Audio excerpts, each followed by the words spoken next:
welcome to Planning Phase Syndicate. Thank you all so much for joining us tonight. Episode 35, the last tournament to end all tournaments.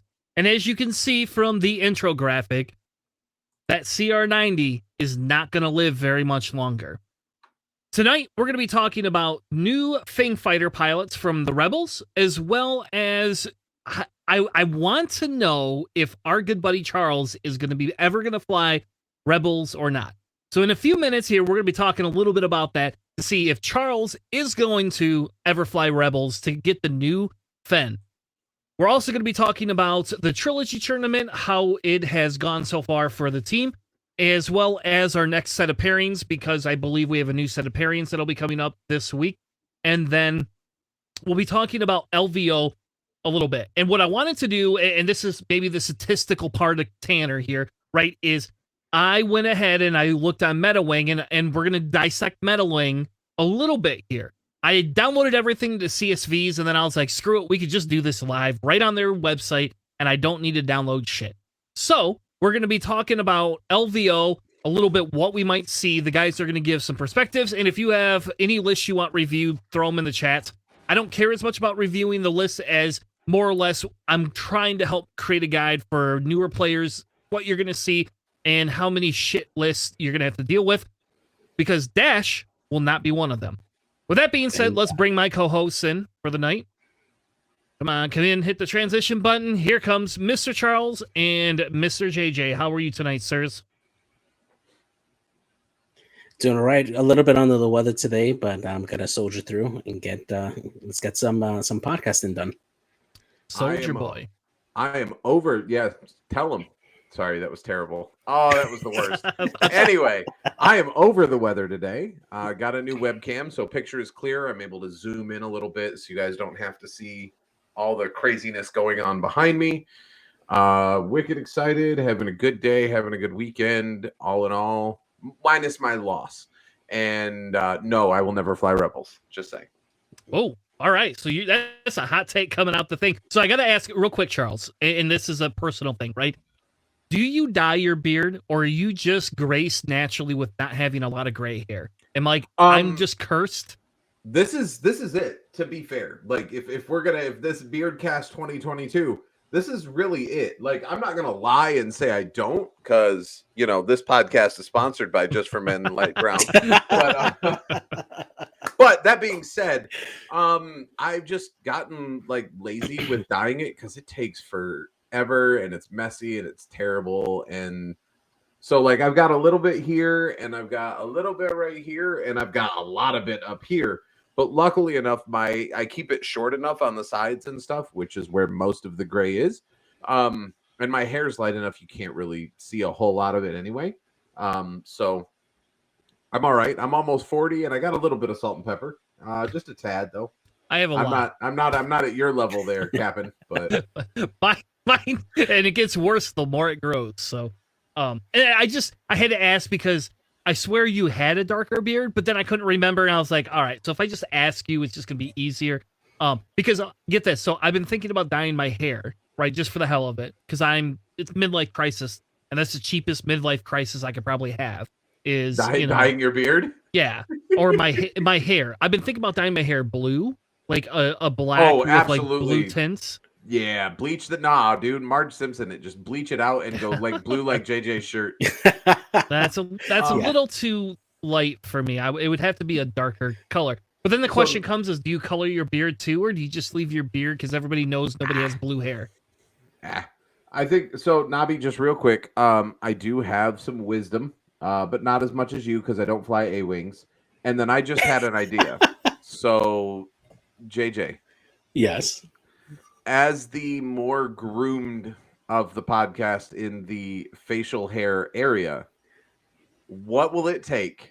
Money raised, number of follows. We'll put a little counter on the bottom of the screen. Give us a time frame and number of subscriptions that we have to raise for JJ to rock a beard. Just let it go, man. Let it go. Let it go. Bearded Squadron's already a thing here in Florida. Yeah, that's true. So I was going to say, come to the dark side, brother. Come to the dark side. So I actually went a full year of not shaving or grooming anything, and that's all you It got? looked That's like terrible. Zach Galifianakis like level. That's about it. Just slightly shorter. Sir, we Okay. need this. I need this So- in my life. It was like okay, it doesn't grow like out. It just like bunches up. That's all it does. And I'm like, it sucks. So No. So what you got to do, because mine does the same thing. But for Christmas, I got a they sell them at Walmart. They're like $20-$30. They're not expensive. They make much more expensive ones that you can buy. But a heated beard brush. Ooh, okay. Like you plug it into the wall, you turn it on, let it warm up, and then when you run it through your beard, it works like a hair straightener would. It takes all of that curl and just it steams it out almost. And that's why my beard is so like straight right now, because mine does the same thing. It'll just bunch and curl. So having that beard brush and then almost like a boot brush. You don't want to use like a regular like hairbrush on it, but like a real stiff bristle, like a boot brush to help force the hair to stay straight does help out a lot.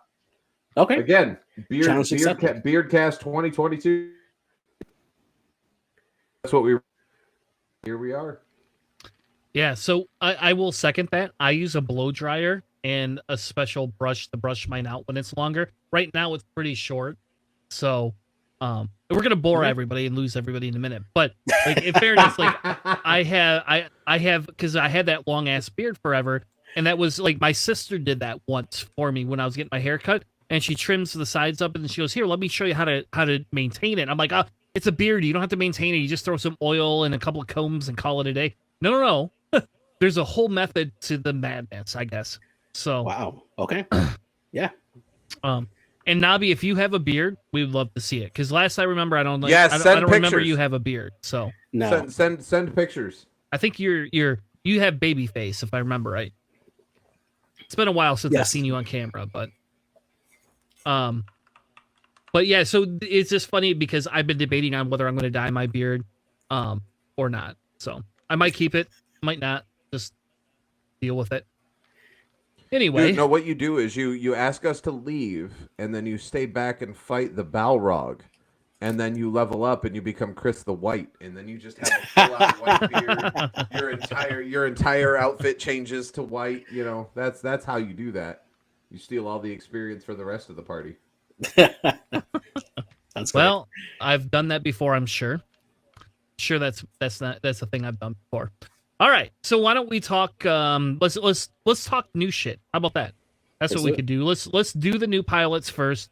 And I say that because I'm very interested to know your guys' takes on this. And hold on, I got to bring up the doc, and then we'll transition because that's not the right one.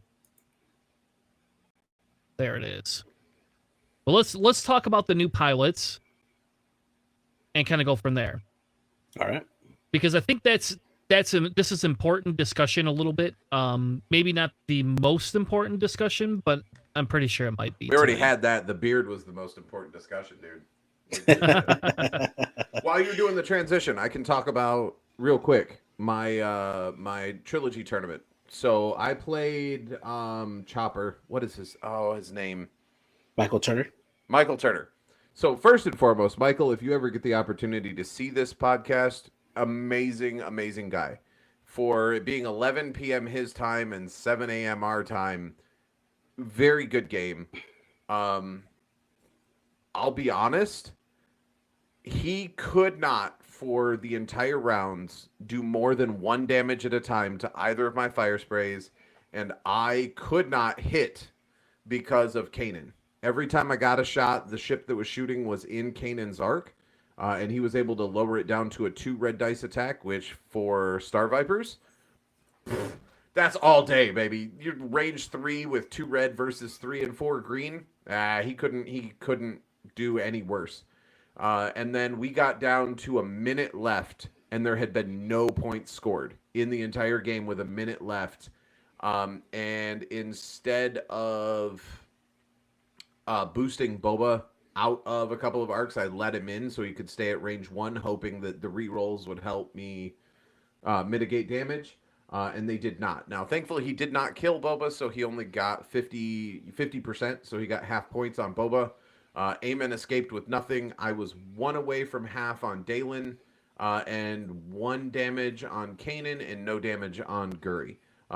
Believe it Wow. or not, that list was incredibly durable and strong. I Wow. lost, so I lost stealth device on Boba to a bomb. Or no, I'm sorry, I lost stealth device on Boba because I hit a rock. And I lost stealth device on Eamon at range 3 obstructed. So I rolled 5 green dice with a focus and still took damage and lost my stealth device. So the list does need some revamping, but all in all, I'm happy not having half points taken until the last round of the game. I'm all right with that. Like it was a very good and very close game. So I was very pleased with how the list worked and how everything played out. Looking forward to round 2. And here's where Desling comes in and says, hey, remember when I was on your chat and telling you, Tanner, why you should not use stealth device, even though I love stealth device? I can hear it coming. I can hear it filling into my queue. I guess before why don't we do that again? So JJ, why don't you go through your tournament report? Sure. So I played the team leader, Guppy, on Saturday, and we streamed it live here on PBS, and she was flying a Darth Maul list with 3 Belbelubs, the Sakoan Aces with Predator, against my Blackout, Kylo Ren, and Tavson list with Sensor Buoys. What a battle. He definitely got the advantage early on. I made the error of leaving Blackout too exposed to be into too many arcs. And he managed to take out Blackout early. Luckily, Tavson came in at the right time to start punching in serious damage both on Maul and taking out one of the Belbelubs. But then I ran into some late trouble where all it was just Kylo versus 2 Bells, one of them which was full health, and then Maul. And I got bumped, 4 times in a row where Kylo couldn't go anywhere at all. And I managed to bring it back. He forgot that Kylo can rotate his arc backwards, so I managed to get a clean shot on his full health Belbelub and kill it on the second shot. And it went down to the wire. We played it all the way through. We jousted for the end part there, and I managed to survive a double tap from Maul to survive with 1 hull left at the final. It was an exhilarating game. Guppy is a Class A player, really fantastic guy, and it was definitely a great game. I enjoyed it very much. The best part is I'm sitting here yelling into the mic because there's nobody commentating with me. So I'm yelling into the mic, into the ether, saying, what the fuck? Turn your arc around. You can go forward. You can go either way you want and turn your damn arc around because you could shoot from behind. And if he's range 1, you still get 3 dice. You don't get your Predator, but who cares? Like, it was funny because at one point, right, that was my intention to do, was like turn right to then just rotate my arc backwards, but then he blocks me, so I'm like, okay, maybe he's going to continue that way, so I'm going to go left, and then he also goes left and then blocks me again, and I'm like, okay, there's no way he's going to do it again, and then he blocks me a 3rd time, and it was like, oh my god, like, stop blocking me. Oh man, yeah, it was great. There was a moment that you should have saved. That he had a proxy mine that he should have dropped that you would have probably hit if he had dropped it in different orders. So to be fair, there was a couple of points where he could have taken that game back in control a lot better than he did. And like especially when he did the 2 sloop with Maul towards the end there, and it's like, dude, you could have just two-hearted, and you would have ended up in a similar type position. Then he wouldn't have had to gone through the rocks. There was a couple of things if he had done a little bit. Like, I use Maul 5Ks and I use sloops if I know I'm getting shots. But to just turn around in a CIS, you don't always need to do that. And that actually hurt him with the stress more than he had before, and that was a bigger issue. But very close game, very intense. I will say there was more than one time we were yelling into the mic. And I'll tell you, if you could change anything in your list, get rid of Blackout. Every time you play that list, it's a curse, man. I'm telling you right now, your Blackout has done nothing for you ever. Like it's yeah. Desmond says recoil. There you go. Like anything is better than what you're getting. You're getting like at this point you could dump him and get 2 ships and be better. Get 2 TIE fighters and be better off. Literally. Yeah. Anyway. Well, why don't we go before we go into the Rebel stuff? I guess let's get into the list you have. The next team. I think John still owes a game. I don't know how the hell this works because John still owes a game with one team. You have another team that you're playing coming up. So let's go through the next list if you don't mind. Yeah, absolutely. So the next team that we're going to be playing is the Cerebus Boys. That's the team name that will be matching up here soon. We haven't done any pairings as of yet, but we will be doing that later on this week. So the first one here is Blair G. He's running the Resistance. He has a 4-ship list here. He has Poe Dameron, Commander Poe, with just a jamming beam, just for flavor. Kazuda Ziona and the Fireball with R5 Astromech, which I believe is the repair droid. The next one is Jessica Pava and the T-70 with the M9G8 and the jamming beam. And then the generic Red Squadron Expert, also in the T-70 with R6D6. Solid list here. This is a list that wants to fly in a block formation or keep close as possible and just keep all those arcs in. It has that the mods with our M9G8, which allows you to allow a ship that you have locked to reroll 1 attack die. Really solid way to constantly give mods to all your different ships. And then, of course, just has her natural rerolls as long as she has ships around her. It's a really tough list to get through, really bulky, and it can do a lot of work, definitely. All right. You could have just saved that entire thing and just said he's running Resistance nonsense and nothing else would have mattered because it's Resistance and it's terrible and it's awful. Next one, go ahead. I'd say I'll disagree a little bit. I like that list. The difference is the next list that we have from Chris is the worst list. And Nabi, shame on you for not banning Dash. I'm just going to state it right now. This is some bullshit right here. Fuck Dash. You know what? Give John, JJ, give John fucking this list. I'm telling you right now.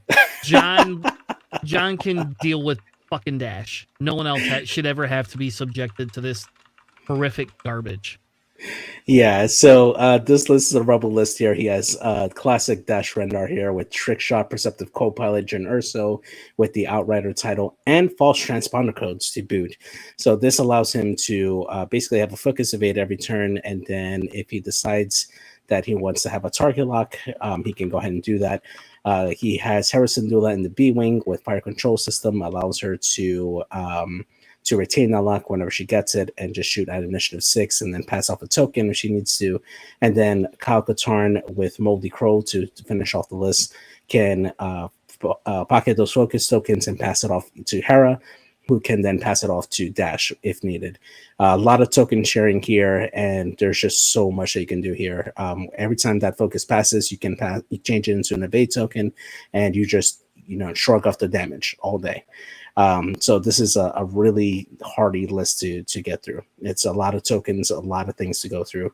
But yeah, John, sorry, I'm going to try to give this to you. Yeah. Yep, this is all John. 100%. Dash should immediately lose 1 green dice. I'm just saying. Like, if we can't ban Dash, then let's strip his green dice. Maybe no dice. That would be fair, right? No. Why not? If he gets so here's the thing, right? I get the Dash is broken. I'm 100% in line. But in order for him to have 0, you'd have to amp his health. Because there's only one ship in the game that I can think of off top of my head that's got 0, and that's the Decimator. And the Decimator has 16. It's got an abundance of health. So, sure, take Dash's greens away, but then give him 16 health. You really want a 16 health Outrider? No, I don't.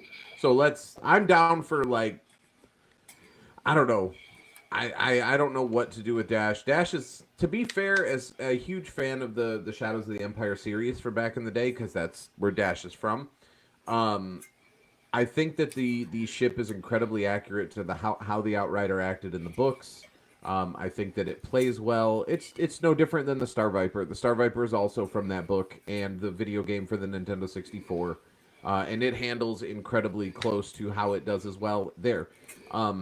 I don't think it's balanced for the game. I think they're incredibly overpowered. But when you look at the fact that it's only really appeared in that book, in that video game, and about 0.2 of a second in footage over Mos Eisley in the special edition of A New Hope, I don't mind it. I don't like flying against it, and I've never been good at flying it, but it just needs to be charge based. I think Dash's ability needs to be a 3 charge where you do it once and then exactly, and then you can't use it for the next 2 turns until it charges back up. That honestly will make it a lot more balanced. That's my opinion for it. Yep. Or you could just ban them. Just ban it. Move on. I just feel better with that. Yeah. Or you can just ban it. Just ban it. That's fine. All right. The next list is Paul J. And we have Grievous in a Belbalab with Solus 1. A Tri-Fighter with nothing. A second they're fearsome Tri-Fighters. He has 3 fearsome naked Tri-Fighters and 2 naked Separatist drones minus the struts. So a very bare bones-ish CIS list, but one if they don't die, one that will strip tokens, and it's got the fearsome ability, right? Like the predator prey thing, where all 3 of them, they can't pick 3 separate ships, but they can only pick one. Goes on to one ship. So this would be good for Dash. Just give Dash that condition and then go in, man. Except that this is a friendly to Dash. No, it's not. No, it's not. We could totally have Paul face off against Dash. That's how that works. Wait, somebody change their list real quick. Run the same list. Yeah, right. Nabi, can we resubmit lists, or is it too late? So yeah, I agree with you. This is definitely a pure like efficiency type list. You're either gonna have to deal with Grievous or you're gonna have to deal with 3 Tri-Fighters that are gonna come after you.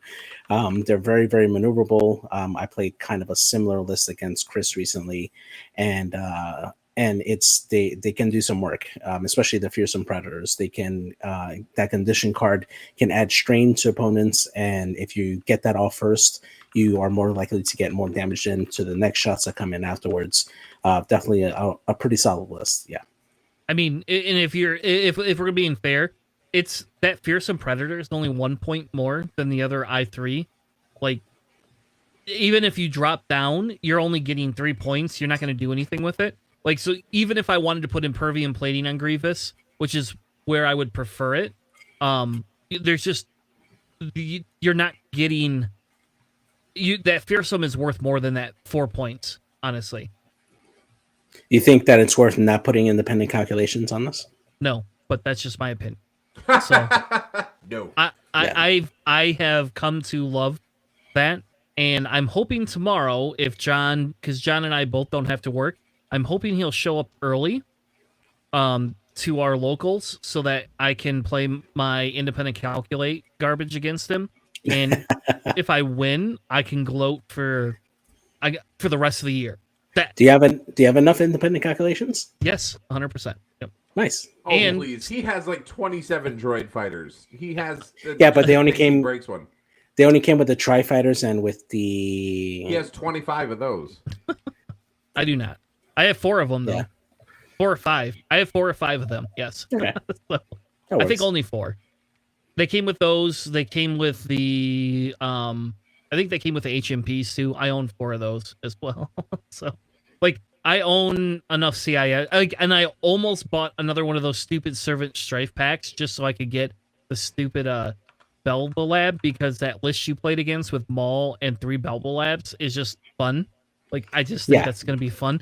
And I want to see where the points come in for the Gauntlet Fighter, because I do wonder if the Gauntlet Fighter will be really good with those Belbalabs too. I don't know. Yeah, good. That Grievous trigger, man, that Grievous crew, he just used that a lot in my game. It was such a huge difference because Maul wouldn't die. It was great. So yeah. So I like this list. Personally, I would run something similar to it. I'm a little saddened by the points that you can't fit Impervium plating, but I can tell you with running Watt and Solus 1, I've had very good luck with that. So, actually, how much cheaper is Watt? He's not- only 2 not points very cheaper. much. Never mind. Yeah, I was gonna say 2. Yeah, I was thinking if Watt was 4 points cheaper, you jump to Watt and add Impervium Plating, and you got all out 3s. that's true. Yep. And then Watt doesn't have to stay away from all of them. Anyway, let's keep going on. So those are our trilogy lists that that we were debating against, and what we can do is kind of give update reports. This weekend I should be around more, so as you guys schedule your games, make sure you let us know ahead of time, and I'll be happy to stream some stuff. I don't know. I guess I didn't know Charles was streaming at 7 a.m. Otherwise, I would have got up and streamed this game and just gone back to bed. So to be fair, like on that, just full disclosure, I had immense issues with Discord last week, and I could not get a hold of him for the life of me. And then yesterday, Okay. I couldn't find him in the server, so I reached out to Cubby. Right? Guppy. Yeah. Guppy, there we go. Yeah. Guppy. Anyway, I reached out to Guppy and asked him if he could get a hold of him for me. And within a couple of hours, he had messaged me and he had offered, to either do it this morning at 7 a.m. or tomorrow morning at 7 a.m. And I got to work tomorrow. So unfortunately, this morning was the only option. And we cemented it at like 10 or 11 o'clock last night. So there was really no opportunity for me to say, hey, let's stream this. Let's get this going. Like, it was, hey, I need to go to bed so that I can get up at the crack of dawn and run this game. So there was no ill will or intent there. It just, because of surreptitious fate and somehow the pairings getting messed up. Cough, cough, crappy captain. Cough, cough, crappy captain. Take ownership, JJ. Other than that, because of that issue, it's one of those things where there just was not time to notify anybody before the game happened. So it is what it is. Hopefully next time we'll not mess up the pairings and we'll be able to get right on out there. Stop showing the Fenn card. I'm not flying Rebel. I don't know, man. I don't know. I do. It's my choice. I'm not flying Rebel. You have flown Rebel before. Oh, hey, real quick. Plug. While we're on the subject of what I'm flying and what I'm not flying, I would just like to show off my new tournament set that I got from District Foundry. That I really like it. Right? Looks perfect. Amazing. Oh. I did go to Curled Paw for the tokens that are in the actual tray itself. So I was able to get a set of acrylic tokens from them. Chris, for you and John, when we see each other in LVO, I did get a couple extra ship markers from Curled Paw. I ordered like a set of random ones, so I have 2 extra. I'll give one to you and John in LVO. But just a real quick shout out to District Foundry. Super cool dude. Ken Cho is an amazing human being. Stayed in touch with me, was able to do the custom lid with the Mandalorian skull, the Mythosaur skull on it. Was able to do the color combinations that we needed for the podcast logo. If you guys need anything, yes, Deslin, it is super thick, but that's because it's got to hold 2 fire sprays. But that being said, super, super happy with it. I could not be more overjoyed with how that turned out. So big ups to District Foundry and Ken. Hit him up if you guys need any custom anything.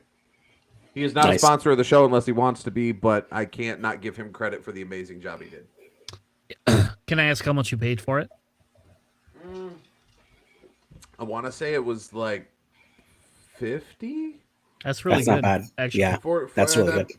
I can pull my Etsy account if you want the actual price, but I ordered it in 3 separate sections.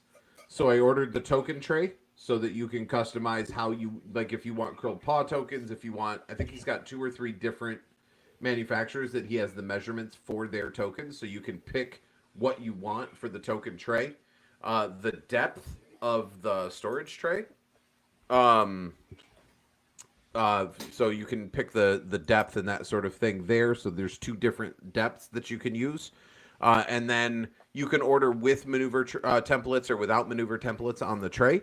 And I went without because I have those Michigan GT ones that I got from John when we did our PPS tournament locally in Grand Rapids, or I'm sorry, in Holland. So I didn't need the templates. I just needed the tray to put them in. which worked out really, really well. So I got a really good deal on it. Super high quality. I'm extremely, extremely ecstatic about it. So Yeah, Awesome. that's right. All right, well, let's talk about new ships. We probably don't need to cover Fenn, especially because Charles refuses to run him.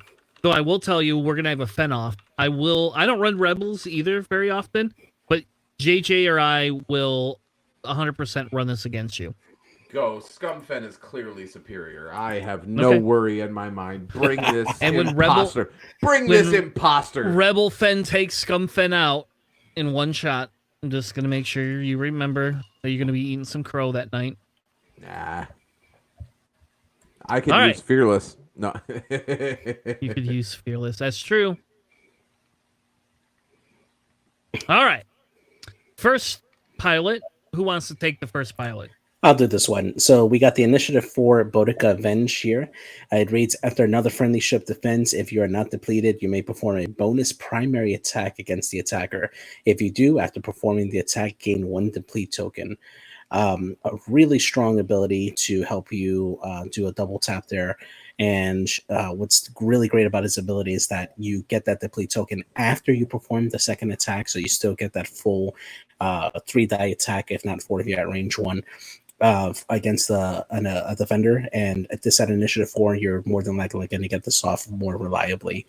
Really, really solid ship. I think that this probably is going to run closer to, I would say, probably like 55 points. I would say. Wow. All right. I mean, like, okay, so let's compare real quick while we're waxing poetic about it. I'm gonna pull up an I4 because I think there's only one. So would you I would compare it more to CAD than I would Joy, just because Joy's ability requires an upgrade, whereas CAD's does not. Yeah, I agree. So looking at CAD Solus, which is a current I4 Scum Fang Fighter, CAD Solus without any additional upgrades is about 53 points. So I'd be comfortable. I think I'd be comfortable putting him around that 50 to 53 point set there. Just because I think CAD's ability is a little stronger. So making him a little bit lighter than CAD would probably be a good idea. But I don't see any of them being below 51 points. Because the minute you start putting them in the 50 point or below, you open up the ability to run 4 named pilots in Fangs. Yeah, exactly. And that's not going to happen. So I'm comfortable placing him somewhere in the 51 to 53 range as an I4 pilot. Or exactly, her, yeah. Whatever the case may be. Huh. Yeah, especially when you pair it with Fenn Rao, where you could take out a non-lock red token. That's really good because you can still do the hard one, retain the deplete, and then when you engage, Fenn Rao takes away that deplete token, and then you could take a double tap after that again. So here's a question for you though. Looking at Rebel Fenn versus Scum Fenn. So you've got the same stat line, same initiative, same abilities as far as actions go. And I'm not sure if upgrades. I'm not sure if they're going to give him a mod slot or not. But if they keep it exactly the same and just give the different ability, would you put Rebel Fenn more than 68, or would you put Rebel Fenn less than 68? Less than 68. I'd put him less. Yeah, because he's more the biggest comparison I can make for this Fenn and Scum Fenn is Poe Dameron and the Resistance, right? You take a look at the original Flyboy, where he's more aggressive, where he could use his ability for double actions more reliably, versus Commander Poe, which is charge based and could use it every other turn. And they slotted his points a lot less than the other Poe because his ability is able to expand out and help out the remaining ships, right? So I think the Rebel Fenn is more of that Commander Poe type, which he supports the rest of the fleet or your list to remove those red tokens that hinder your squad. I think, maybe this is just me. I think they will. I agree with you. I think they're going to bring them in less points, but I think the versatility because of the support pieces is worse. So think of it this way: Fenn no longer has to do boost, focus, barrel roll, focus. Fenn can. But Fenn does not have to. Fenn can target lock. Fenn could just boost and not have the stress, so he could 4K the next turn, right? And the problem is going to be is because as soon as you stick, Dutch or Hera in here, or Jake, I mean, there you go. And let me make it a little different for you, because I'm just envisioning in my head, and you're gonna hate this. Before I say this out loud, Chris, you're going to hate what I'm about to say, and I'm okay with that. So in Scum, there was a point where we had a 2-ship meta that involved Fenn, right? You either ran Guri Fenn, Phil GC, the man with that Yeah. list. I Yeah. cannot make it work, but man, watching him fly, that Yeah. is a He was work really of good. art. But Fenn Boba was a huge thing. You took Boba with Maul, and you had an overpowered tank of a ship that allowed Fenn to just run crazy. Can you point this enough to make it valuable to do a 2-ship Fenn dash? no. Now, Absolutely not. The power of the old Fenn Boba was because Fenn, the Scum Fenn, hit like a rock, right? You got into that range 1 and you're rolling 5 dice. More than likely, you had that equipped with either Fearless or Predator, depending on the points, and you just got in, got that shot, and got out. You hit like a rock and then just leave.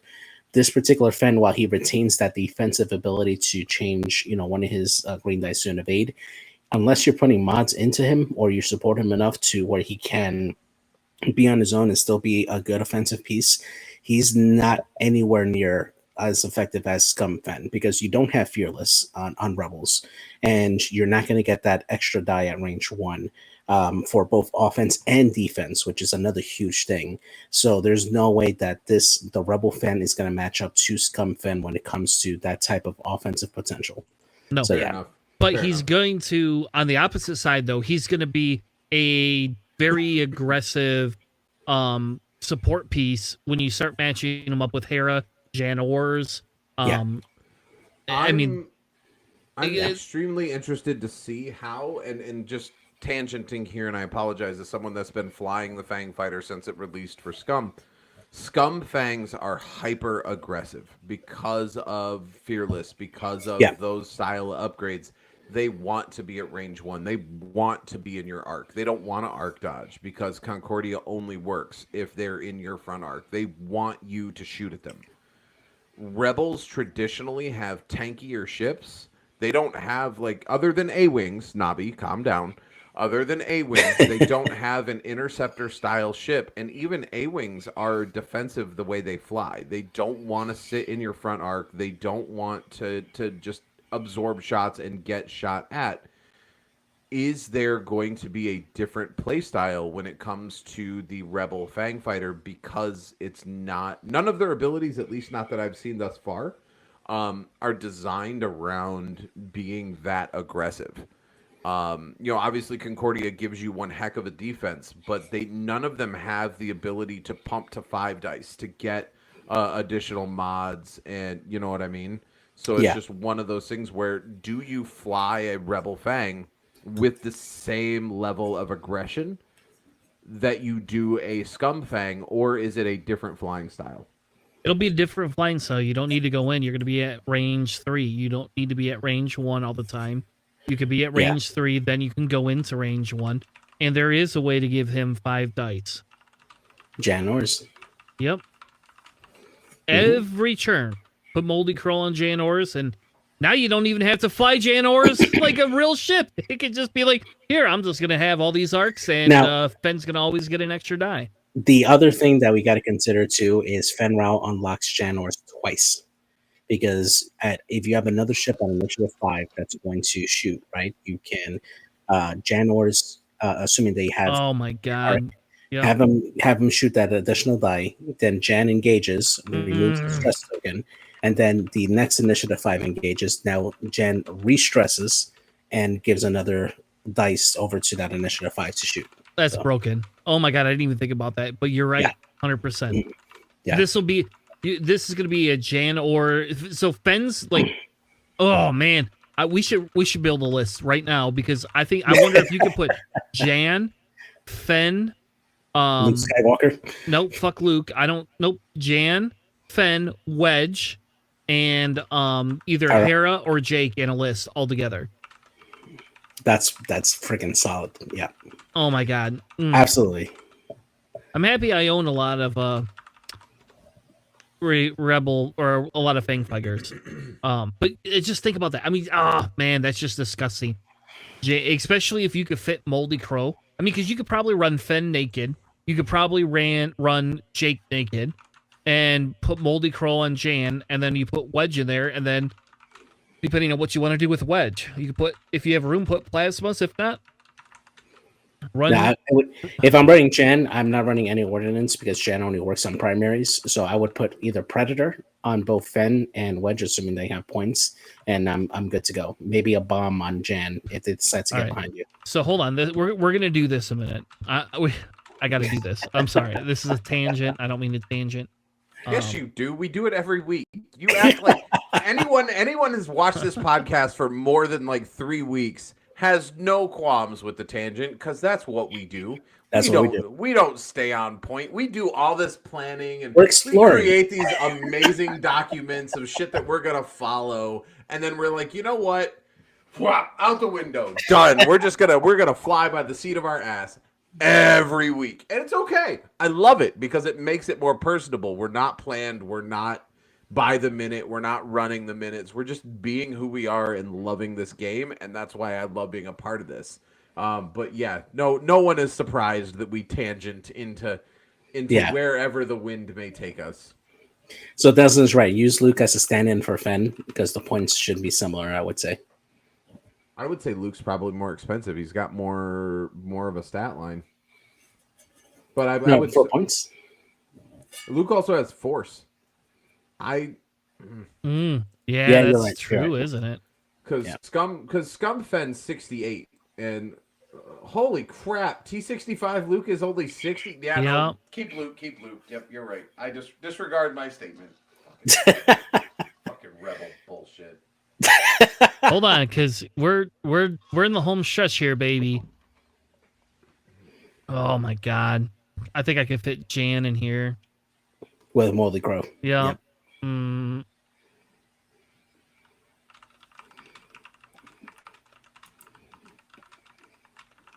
Nope. Okay. So Fenn will have to come in at 55 points to make this fit. With no upgrades. This is with just a Moldy Crow upgrade, which I think that's all you really need because Fenn's going to trigger for Jan every time. Yeah, but so here's the thing, right? And again, it's going to depend, right? I'm waxing poetic based on my knowledge of Scum Fenn, but realistically speaking, Scum Fenn, it needs an upgrade. Can you fly it blank? Yes, but you don't. Yeah, you fly outmaneuver, you fly fearless, depending on your play style. You don't put torps. I mean, you can put like APT so that you get a 6 dice shot on the off chance that you can line that up enough. But realistically speaking, you don't run a Fang Fighter without something to give you an edge. So you're gonna need him to be like 54 to 52 so that you have 1 to 3 points to at least give some sort of a talent. Now, you could kill Moldy Crow right here, and you have 11 points to fuck with. So, 16 points. No, because remember I said Luke had to come in at 55. 55. Yeah. You're right. So if Fenn comes in at 60, which I think Fenn's going to be more than 60, but let's just pretend he does come in at 60. I mean, I think his ability is pretty damn good, and it doesn't require the force, right? So he has to be 60 points. I've got 11 points to play with here right now, which allows me, right, to put other things. It does have to make you a little bit more... what's Wedge, just out of curiosity, what's Wedge A-Wing versus Wedge X-Wing point-wise? That's a really good point. That's 38 points for A-Wing and 54 for X-Wing. So you could drop off Wedge X-Wing into Wedge A-Wing. Yep.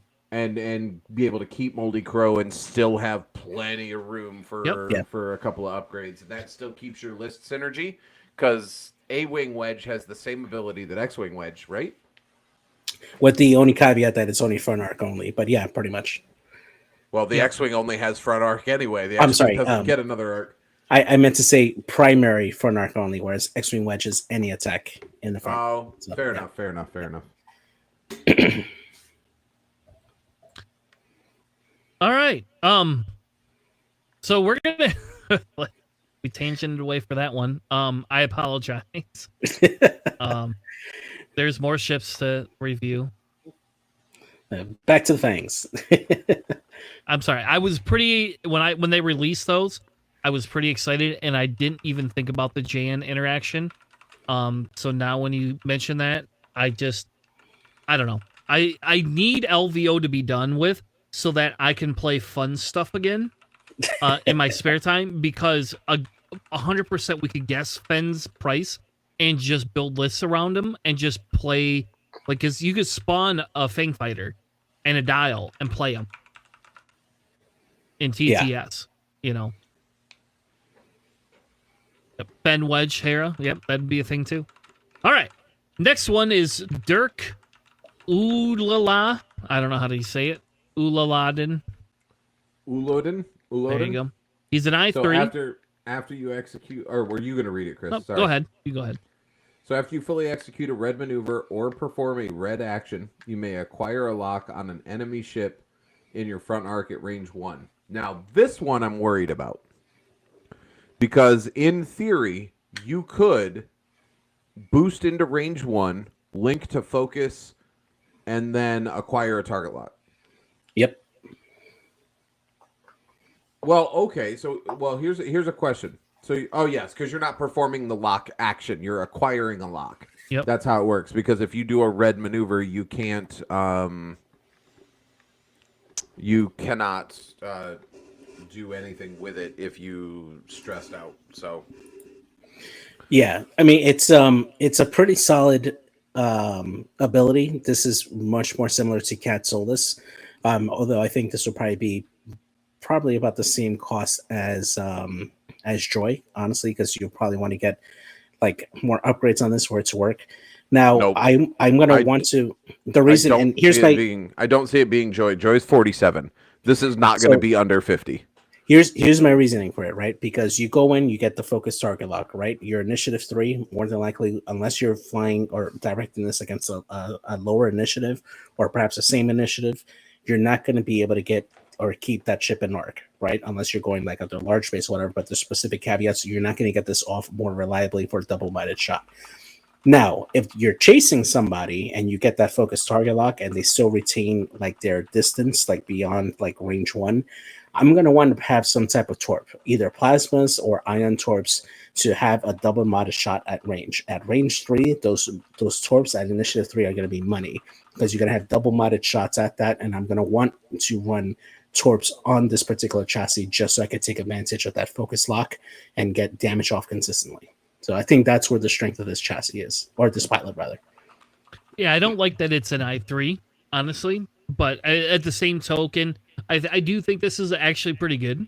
I do agree with you, or I tend to agree with you that I think the shitty thing is in Rebel, you have to point this higher. Somebody's got an echo. You're going to have to point this higher because if you don't,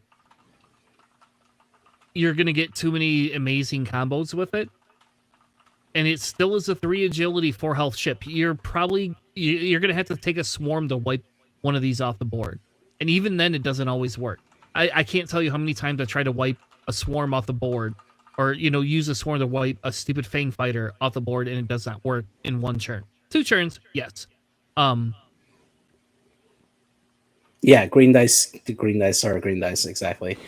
But I mean, if it's not at the same point as Cat Solus, or not Cat Solus, as Joy Rekoff, what do you think? This would be on the same level as Cat Solus? Yeah, I mean, to me, this is 45 points. But in Rebels, it has to be like 55. So, like, you just can't. I don't like all the combos you can create. Yeah, definitely. Yeah, and if he's low enough, you're going to be running. You're 100% going to be running. You're going to be running the APTs on him. And if you don't, like, I don't know. I don't know what it is if you don't. Yeah, I mean, APTs are 5 ions. They give you a little more range, and yeah, it's only 1 damage, but it's still control, right? Because if you hit them with the ion, then now you know that they're only moving on 1 straight, and you can set yourself up to come in for a range 1 shot on the following turn. So that could work potentially that way. So on this, just curious, because I'm not a Rebel player, but the talons that these have, right? If the dial is the same as a Fang, the talons that these have, if you had Leia, the Leia crew that allows you to lower the difficulty of a maneuver, you could 3 talon into a boost focus target lock. Yep. That's ridiculous. Oh yeah. Or if you have the Fenn crew, you could just take off the stress and have them do the K turn after they do that. Oh yeah, you could do the K turn too. I didn't even think about that. Yeah, I like this ship. I hope that it's pointed differently. So, either which way. The next one, JJ, you want to read the next one? Clan Red Volunteer. Sure. So we got the Clan Ren Volunteer here. It's a 2 pip unique, so that means you can run 2 of these. It reads, while you perform an attack at range 1, if the speed of your reveal maneuver matches that of a friendly ship at range 1, you may re-roll 1 attack die. Really, really solid generic, even though it's technically like a unique generic. This definitely encourages formation flying. Now, the only thing I'm trying to think of is obviously besides running another one of these together, I don't think there are too many Initiative 3 pilots on the Rebellion that you want to run together, so that way you can guarantee that you at least occupy the same space as you're going through at the same time. But this is really solid. I definitely like having this this particular chassis here. And actually, Nickel said you're right. Running this with Sabine A-Wing, that actually would be a really, really good combo for this particular ship to run in, because that gives you that that passive bond there. I'm thinking of maybe some of the other like HWK pilots. I think Kyle's a 3, but I'm not sure. Actually, no, he is a 3. But at the same time, if you're trying to slow roll, maybe, yeah. What do you think, Charles?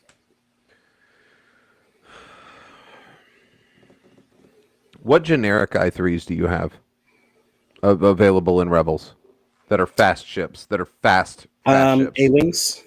You got X-Wings as well that are pretty decent. I mean, they don't have the 5 straight, but they have pretty much everything else. You got the E-Wings are Initiative 4. The K-Wings. Because if you can put this with another ship that has similar aggression, right? Because don't get me wrong, but all 2 blues make this an aggressive ship just in its basis. If you have, say, like an A-Wing that gets those, or an X-Wing with like an R2, so that you're able to have the same amount of blues that a Fang has, then you have the ability to maintain the speed maneuvers and keep them in line with each other. The question that I have, and maybe I'm dumb on this, but Boba gets to re-roll for each opposing ship at range 1. While you perform an attack at range 1, if the speed of your revealed maneuver matches that of a friendly ship at range 1, you may re-roll 1 attack die. What if you're flying a swarm style list and you have multiple ships at range 1? Does this work like Boba's ability and you get multiple re-rolls, or you just get the 1? I think you just get the 1. Yeah, Okay. You just need just a single ship at the same initiative rolling the same speed, so that way you can get that that ability off reliably. And it's only on offense, but not on defense. So Kanan in the VCX. Oh my God, yeah, Kanan in the VCX. That's a big body ship right there. Yeah, right, exactly. I think that that this is a really interesting take on the generic here for the Fang Fighter, really opening it up. And now that I was thinking, somebody had mentioned Ezra TIE Fighter, I would actually run Ezra Attack Shuttle again with Malice and Maul like I had before. I think that would be a really That's great. a really good support ship. Yeah, exactly. Yeah, it's expensive as hell, but man, because that thing put out some damage, man. I love I hate that thing. it. Stupid attack Yeah, shuttle it was good. nonsense. So, so I think that's all we have here for the Fang Fighter previews that we have so far from AMG that they released. I am. Did you see what Deslin just said in the chat? VCX I'm so mad at this idea. Oh man, They can both white K-turn. Oh, that's dirty. I love it. It's very scummy. You'll never have to stress. Yeah, it's definitely really good. Now, the other card that isn't used as much on Rebels, Hopeful. When another friendly ship dies, you can either perform a boost or a focus action.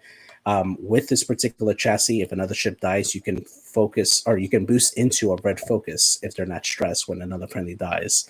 So this actually does help out to become even more aggressive later on if you happen to position them in the right way. Can I wax poetic for a second? Yeah. These are scum ships, right? Yes, they're rebel pilots. Yes, they represent a time in which they were flying for the rebels. What if they give these illicit slots? I don't think they would. I think that the illicit slots should remain on the scum versions on these. I don't think that they should come over to the rebel side. I mean, I hope they don't. But even if they do, I mean, the most we'll see is what, contraband cybernetics, maybe, or even false transponder. Even though you're not really wanting to take target locks with this chassis. Well, that's what I'm looking at right now. So, like, if I pull up, oh, never mind. The scum ones don't even have them. Okay, good. Yeah. All right. That's what I thought. There's no illicit on any Fang. There's mod slots, torpedo slots, and talent slots depending on where you are in the pilot span of things. But there's no illicits for scum Fang. So never mind. There's no illicits at all. Yeah. Now I think that's all they've actually revealed so far for like this pack. As I understand, this is part of the Mando pack that's coming, or the card pack that's going to have a bunch of cards for everything. Overall, what do you think of this pack? You think that I'm buying it? I'm gonna buy it. Yeah, I think there's there's some scum stuff in there. I will probably try and find someone at my local wink wink JJ wink wink that might want to split the pack that way. Because I have no need for anything that's not scum or Republic, so the rest of the cards are gonna go to waste for me anyway. Yeah, I'm really excited for this. This is like one of these card packs that this is probably, I'm more hyped for this than I was for Hot Shots and Aces when that came out. Sir, that's blasphemy. That is pure blasphemy, sir. I think this is a higher. Is going to have more impact in the game than Hot Shots and Aces. That's absolutely. It'll have a much bigger impact, but I don't know if it'll have, because Hot Shots and Aces had a huge impact because, and I'm speaking as a scum player, right? That's where we started getting more Force users, isn't it? Isn't that when we got Kanan? We got Fifth Brother in that pack. We got no for the scum. For the scum, sir. Yes. No, Kanan was in the Fugitive and Collaborators pack. That's the. I'm trying to think of what was huge in the Hot Shots and Aces pack. We got the Jumpmaster pilots. We got. Oh yeah, we got Nam Lam. Yeah, Nam Lam. Yep, exactly. Yeah. Yeah, Gorgor, the Boss Z95. Yeah, that's right. I think that this has more of an impact overall than Hot Shots and Aces because of the quality of the pilots and the upgrades. So. Yep. All right. Well, let's move on to LVO stuff, right? That's what we can move on to. Yep, sure. Let's do it. All right.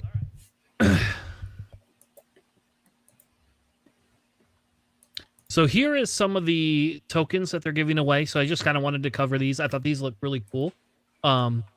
Especially these initiative tokens right here. I don't own any of these, and these are different lightning bolt, energy tokens, but we can never have enough of those.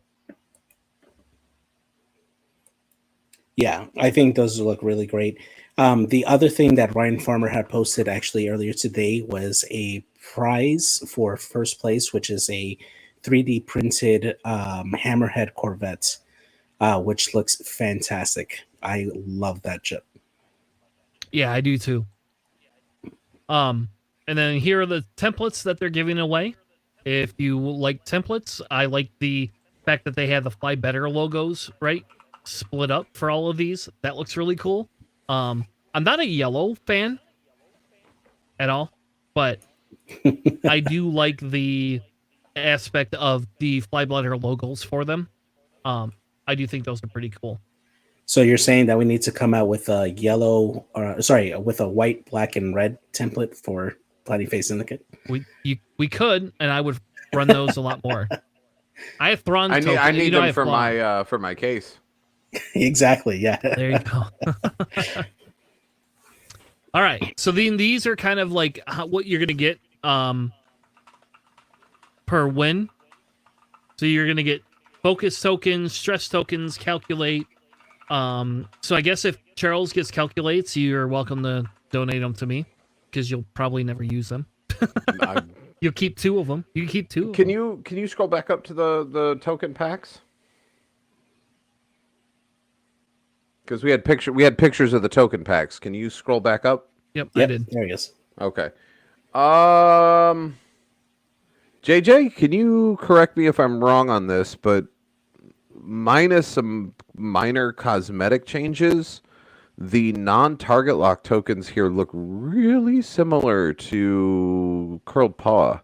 Like the shields look on point. These are Curled Paw tokens. Oh, are they? Yeah. Then yeah, I've got calculates from when I bought my Curled Paw pack, so they're 100% available for you if you want them. Yeah. I think I own 16 of them, so 16 or 17 of them. I had to buy them because I have droids. And you're running some of them. Yeah, exactly. Ridiculous. Jeez. Yeah, I don't know. It's whatever it is, it is what it is. But either which way, so those are just kind of some of the tokens that we're getting. I don't know. There's locks that you're going to be able to get. Dial covers they have. Range rulers are for top 8. Templates are top 4. And a case is the finalist with a trophy. So, seems pretty cool to me. But I just wanted to go through those because those seem to be the new thing that you can get. And I was kind of excited by it. So. All right. So why don't we move on to our meta wing analysis for LVO? All right. That's it. Yeah, hold on. It's loading because it's slow. There we go. All right. So what I did is I went ahead and said pilots, and I said anything from the new points update, which I couldn't remember what day it was, but I put September 1st to yesterday's date when I ran this. And what it does is this, we can now format it to say hyperspace. We can just format it to say most popular. To me, the easiest way is to leave everything open and just ignore ships that are not black box. So for example, Dash is the #1 pilot. We can literally just ignore him. Nobody can run him. It's not a thing. He's been in way too much and needs to be nerfed. So when we talk about list building or things that we're going to see, we see a lot of Ahsoka Tano, Jess Pava, Jake Farrow. No, this is not LVO lists. I don't think LVO lists are released. Not yet. I don't think aren't required to turn them in until day up. So I can go through my list if you guys want to see my list, or one of the two lists, but I think we've already kind of done that a couple times. What I wanted to do is kind of talk about the pilots and the ships and the upgrades that we are going to see that are going to be more popular. I mean, for sure we're going to see droids. Lots and lots of droids. As far as rebels go, I don't. Navi, I'm sorry. Navi, I'm sorry. I don't see A-wings being present. I do. I think that the Rebel A Wings do have a strong presence in the Rebels. When you take a look at specifically the most popular ones right now, Jake Farrell, number one there on the list, as well as Wedge Antilles, who's a great cheap pocket ace that allows him to still have that ability on Initiative 4. And then, of course, Shara Bay has also been making a resurgence recently in some of the local tournaments that I've seen around here. I think those are really good, solid choices that are cheap, that allow you to either put them in a 4 or 5 ship list, or heck, you can even still run a six A-wing list, all named, with Rebels, and they've done pretty well, especially with the vectored cannons that allow you to shoot out the back and it treats them basically like the RZ2 A-wings. I think they're very, very strong options for the Rebels, and I do see that they could make a impact at LVO for it. Beyond that, Luke Skywalker is always a favorite, always has been, just for his natural ability to always defend. He's really good. Garvin Dreys, as well as Kyle Katarn and Hera. That's still a viable option because the HWK is black box legal, because it was released in the Fugitive and Collaborators pack. So I think that is going to be a solid option as well for the Rebels.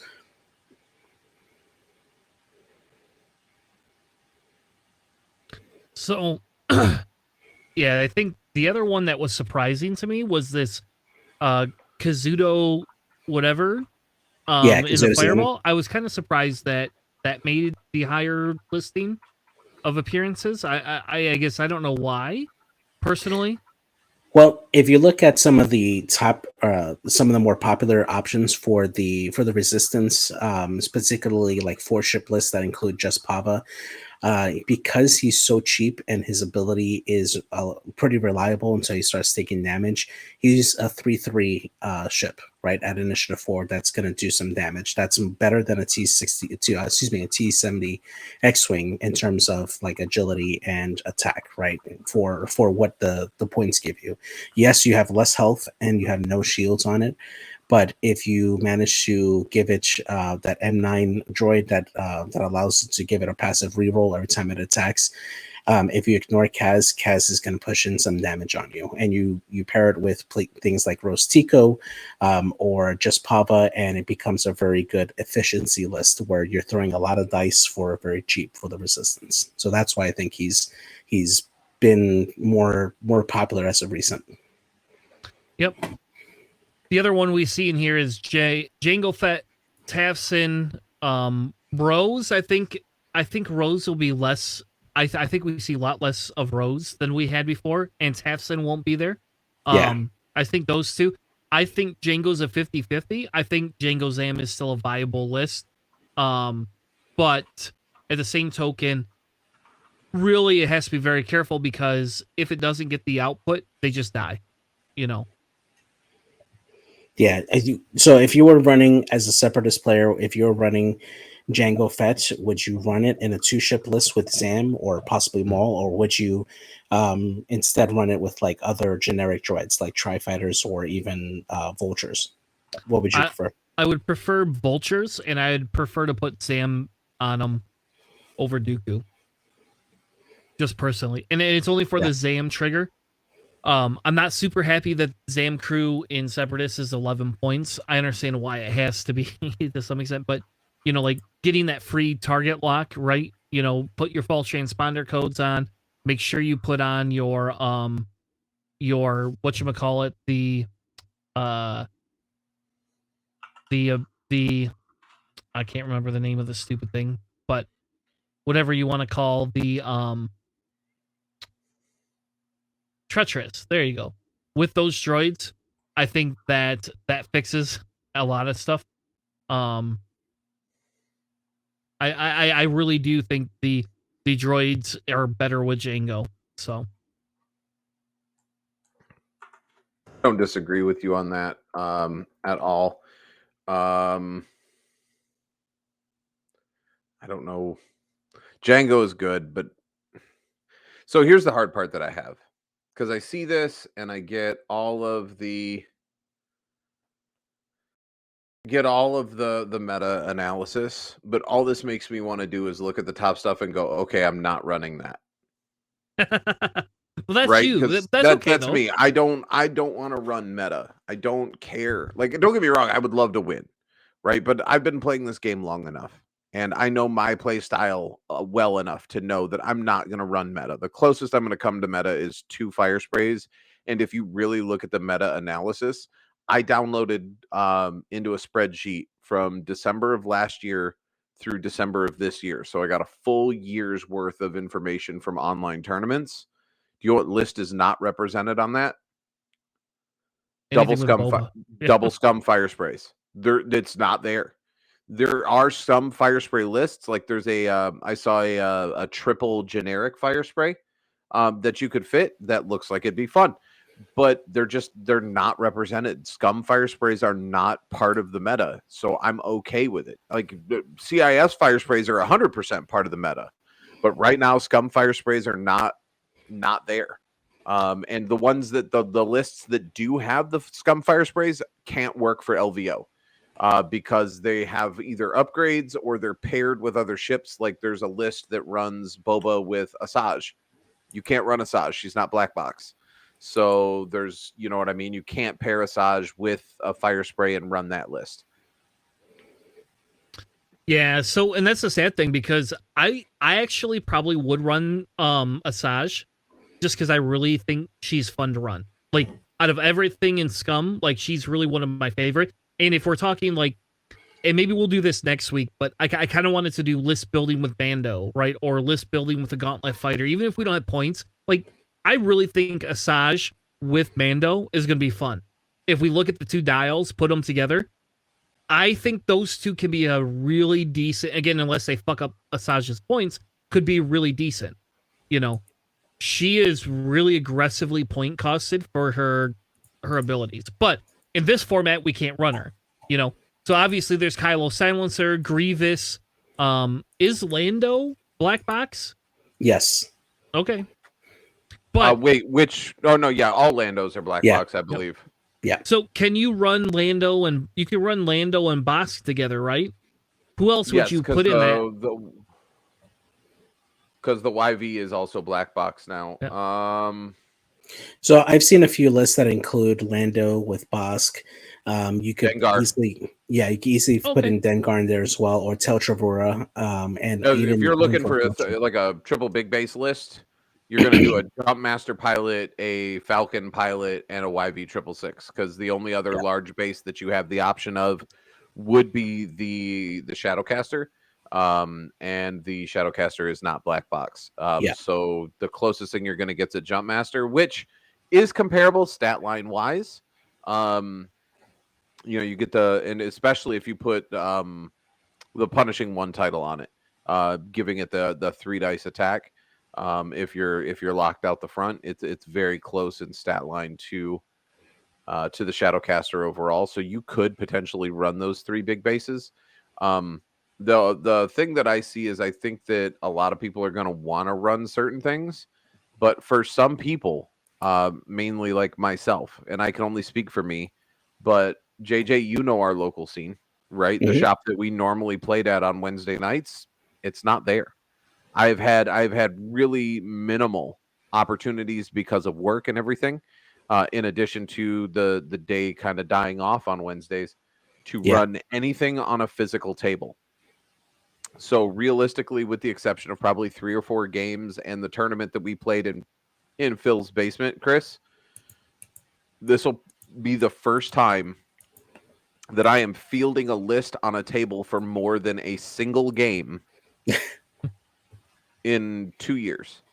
Well, it sounds like you and JJ need to get together every night next week and play X-Wing. That's what this I think like. JJ's wife might hate me if we did that. But I mean, JJ, she works second shift. You were supposed to come over this weekend and pick up that. Oh yeah, that's right. Yeah. The set, but stuff happened. So she works second shift. You could just go to JJ's house every night. You could just roll up there, hang out with JJ every night. JJ's wife's not going to be there. I'm down. You play I'm X-Wing done. every night? Am I your X-Wing mistress, JJ? Yes. Yeah. Fuck yeah, look at that. I'll have you jump out the window just in case. No, there's so many ways. I'm gonna walk away from that conversation. So when we look at some of these other ones, so Sam shows up, right? Wedge shows up, Kyle Katarn shows up. These bombers will be a thing. I thought it was kind of interesting because all of a sudden Warthog and Anakin show up. So I am a little concerned about Warthog swarms of some sort. I do think that that is a possibility. Though you're right, Charles. If nobody's putting anything on the table, does anybody really? Is anybody going to run a swarm other than me? Maybe. And that's the thing. Like, so when we look at the major swarms, right? Like, let's wax poetic for a second. I'll tangent a little bit. So you've got A-wing swarms. I can see them being there because a lot of us have been playing since 1.0. A lot of us have A-wing models from 1.0. So there's a very big possibility for A-wing swarms. There's a very big possibility for M3A. Wait, is M3A black box? Yes. M3A is black box. So you got M3A swarms. Those have existed since 1.0. But now you have to look at, when you look at a Warthog swarm, what are you going to run with it? V-wings, maybe. But mainly you're going to look at torrents. Torrents are hard to find, especially if you're a newer player that didn't get into the game until after 2.0 came out. Good luck. You know what I mean? You're not going to have torrents to back Warthog unless you have friends that have them and are willing to part ways with them. When you look at your droid swarm, yes, lots of people have droids, but how many people have enough to field an 8 droid swarm? And how many people, other than you, Chris, are passionate enough that they want to do 6 games for 10.5 to 12 hours of running an 8-ship swarm nonstop? That's mentally taxing. I've run a 4-ship list at a regional tournament that was nowhere near as big as this. And after round 4, dude, it's an endurance sport. After round 4, your brain is mush, right? And I'm not saying everybody. Some people are built for it. Some people have done it enough that it's second nature for them.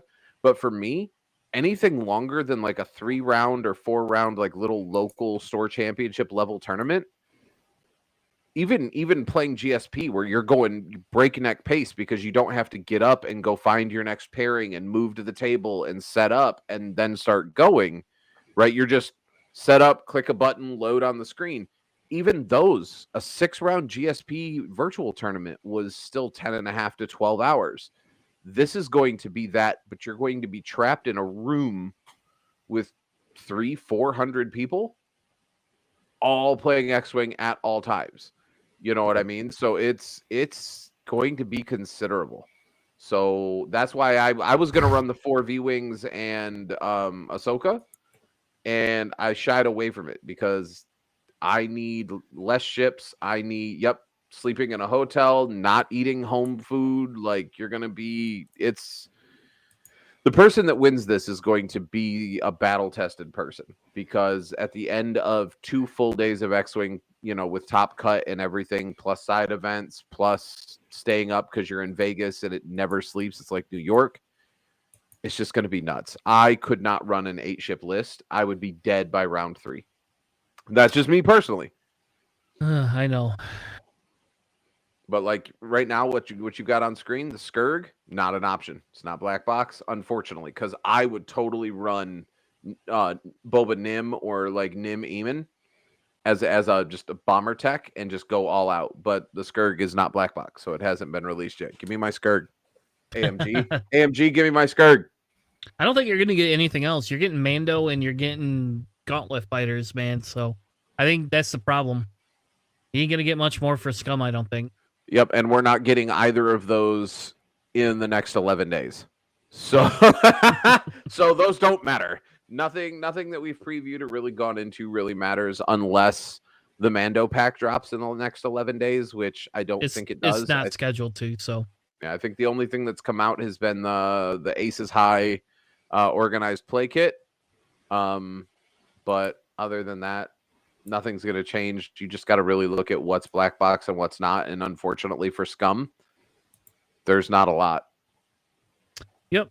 Sorry, if we look at upgrades, false transponder codes or something you're going to want to look for, high probability they'll exist I have them on, my 2 ship list in CIS, so they are a thing. As foils, who cares? This R6D8 droid is interesting. I'm kind of surprised it made that top level. But that's something that you're gonna want to look out for. Prockets obviously are the number one missile. Hull upgrade. Nobody cares about Outrider. That shows you how many times Dash has ran and won. Fuck him. Vector cannons was a surprise for me. I did not think vector cannons was going to be a big thing. But I can see it. I've tried running them on Rebel. I don't get the same thing. Moldy Crow, Jyn Erso's going to be huge because I don't think there's any bans on any cards, right? Other than the ones that were proposed by AMG, no. Mm-mm. So Jin's going to be a thing. Heroic is going to be a thing. Our good old friend Count Dooku will be a thing. Grappling struts, obviously. Trick shot. I think trick shot's going to be huge. For this meta, honestly, but I could be wrong. Yeah, I think so, because especially with the hard rule, the hard mode obstacles now, a lot more people are going to be bringing more rocks, more debris versus like gas clouds, and they tend to be bigger overall than the gas clouds. So you have more of a agency to trigger that, because you're more likely to have like obstructed shots, especially if you have ships that have the ability to like reposition after the fact or something like that, like namely like my blackout, with sensitive controls. So you can get that reliably, or if you look at the Falcon, for instance, that has the primary chart arc, you can reliably like kite around the edge of the board and get those trick shots off. So yeah. Yep. Dorsal turrets, Lone Wolf, those would be really popular too. I don't see counter nets being as big of a deal this time around. I just don't. I think that that stat is going to increase by like 20 just by Charles alone, affecting with V-Wings. So yeah. We'll definitely see it a lot more often than the New England Patriots scored points last night against the Buffalo Bills, and I did that just for Greg. So. How about this? You can cover whatever you want. I sure as fuck don't know anything. You'd have to join our ninja if you want to talk about that, Greg. I don't watch football. I don't have cable. I don't watch football. So if somebody else has it on, I'll watch it, but I don't go out of my way to watch football ever. I'd rather watch X-Wing. Actually, I think I didn't you stream last night, Greg? Somebody streamed last night I watched. I don't know who streamed, but somebody streamed last night and I watched them. I do think Zam Crew will be down. I don't think Zam Crew is going to be as big of a thing outside of Separatists as it was. I just don't. I don't see it. So the combos are not there in Scum. Yeah, for Separatists, obviously, that's a nice fit for Django. But for Scum, I mean, you could potentially run it on Bosk, but that's about it that I can think of that would reliably want to use it. The only other person I could see is Dengar as a possibility as well to use Zam, because if you shoot and you're in the front arc for Dengar, you get that target lock and you get a second shot automatically. So that's a nice like extra bit for Dengar. But beyond that, I don't see much use for Zam on Scum. Yeah. All right. Well, I think I don't really have a lot else to go over for LVO. I don't think we need to waste too much time. I do have a system malfunction I wanted to cover. And I'm ready. JJ's going to love this one. I don't know. Do you want to tee it up? Because you tilted me the other night. So, all right. So the list that we're going to be looking at today is a resistance list that I flew quite a bit in the early stages of the early stages when the resistance transport came out. The list is D-Num in the T-70. He's equipped with marksmanship, pattern analyzer, and auto blasters, as well as the foils. You have Tally. Wow, I don't know why I said ZZ with Predator, And then you have Nodin with Pattern Analyzer, Corcella, R4 Astromech, and then to round it off, you have Finn with Heroic, Perceptive Copilot, and Pattern Analyzer. Now, the one particular interaction here, which is going to be the system malfunction that we're going to cover, is Num with Pattern Analyzer. So essentially, with Num, his ability reads, when you gain a stress token, if you have a ship at range 1 in your front arc, you can remove that stress token. So what you can do with Num is you can perform either a linked action that gives you a stress, or you can do a K-turn or a Talon roll. And as long as you have Pattern Analyzer, you can take an action before the check stress portion of executing a maneuver. So that allows you to reposition, and then his ability would trigger, because then you would get that stress at that point. As long as you have a ship in that front arc at range 1 for Num, he removes that stress, and then now you can take your regular action again. And of course, if you're able to link it again to another stress, assuming that you still have that ship in that front arc, you can still remove that stress. So so that's the interaction that we're going to be looking at here. Go ahead, Chris. So I'm going to say right now, in my opinion, this is bullshit. This is broken, and this should be immediately fixed. And how about this? The reason we have the graphic for tonight for the show is literally because the high probability that Nub dies in that CR90 is so high, it's not even funny. I mean, that's directly from the movie, just so everybody knows. I literally snipped that right out of the movie this afternoon. And I'm saying, fuck Nub. Now, I understand the logic in what they can do. I get it. I don't 100% always disagree with some of these things, but the ability to do a maneuver that's stressful, get rid of your stress, take an action, take a second action, get rid of your stress again, so you literally can never be stressed as long as there's a ship in range 1 of you in your arc. Never, ever. And I don't disagree that this takes some practice, but here we have a 64-point ship, which is actually only 59 points if you get rid of auto blasters and marksmanship. Yeah, unless you get Panic Pilot. You're right, unless you get Panic Pilot. That's the only time that affects Nub. But again, here I have a ship that for 59 points is basically a defender, minus the fact that you get a free evade.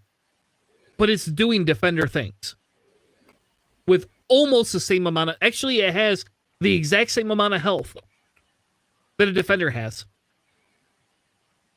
Same amount. I disagree with you. It's 100% true.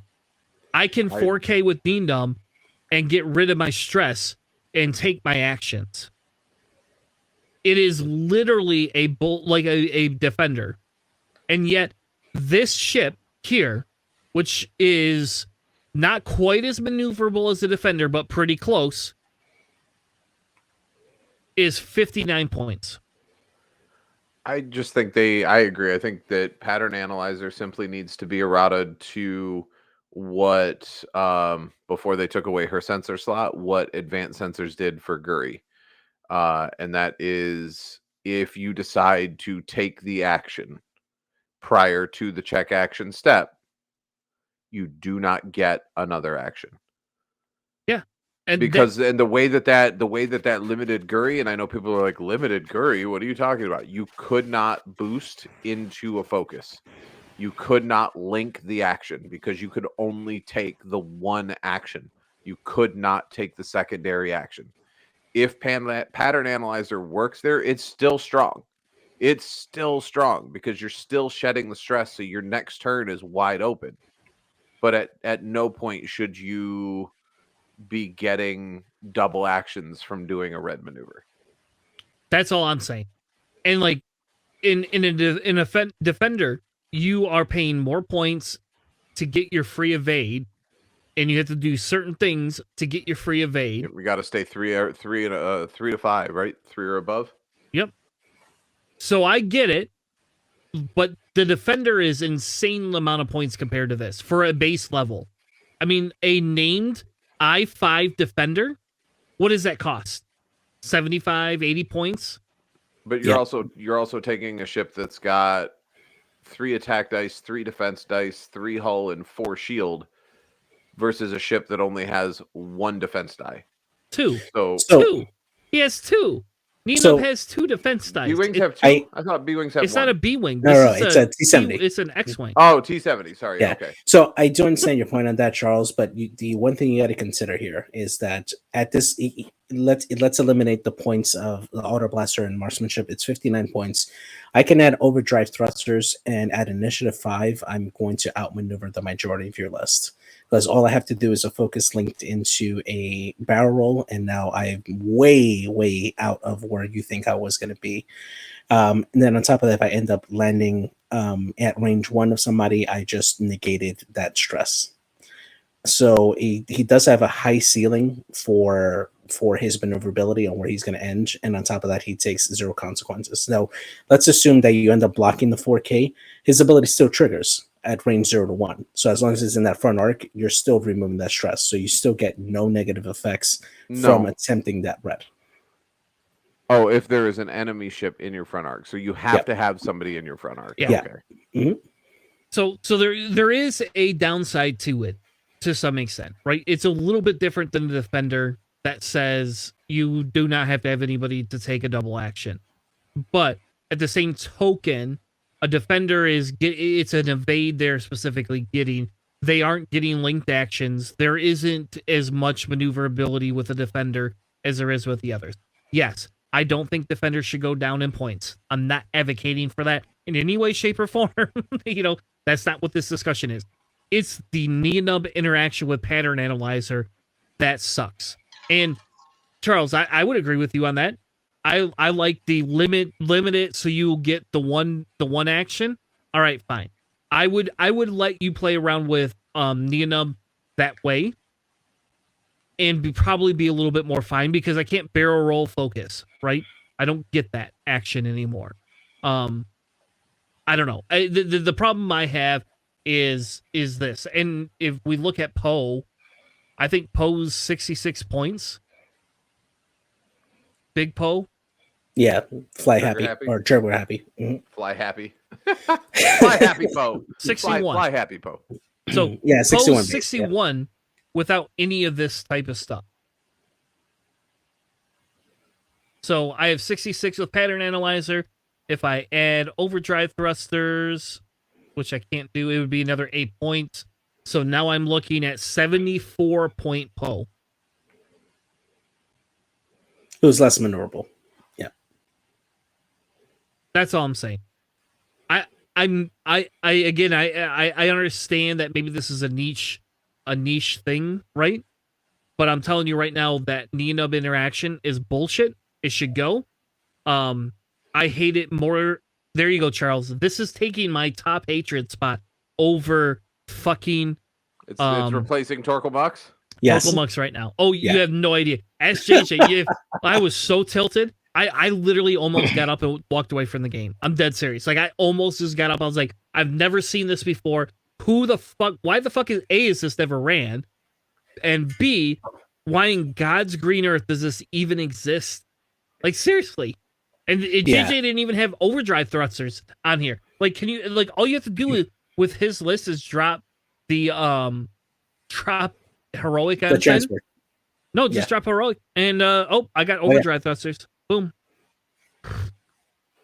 Yeah, it's a really, really solid thing. Now, going back to why this isn't played as much for it is because yes, Poe, specifically Commander Poe, is cheaper, and you get a lot more utility out of his ability for the list overall. But if you're running a solo ace by itself who doesn't need support, Neenum basically is a better chassis for that. Yes, he's initiative 5. He doesn't move after the initiative 6 aces.